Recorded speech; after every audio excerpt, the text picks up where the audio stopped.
Good job ka doon, ah. That was your idea, Ma. Good job sa'yo.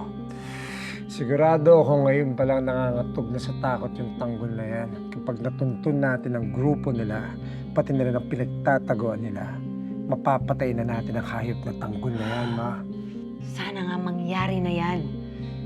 Kasi may mga asungot na kating-kati na akong isunod dyan sa tanggol na yan. Sino? Yung lola niya, tsaka yung nanay niya. Di ba sila yung kaagaw natin sa yaman na dapat para sa atin? Pag wala na yung si Tanggol, isunod na natin yung pamilya niya. You're right, Ma. Dapat lang protektahan natin lahat ng inagaw nila sa atin. Yung pwesto ko, pati na rin ang yaman ng pamilya natin.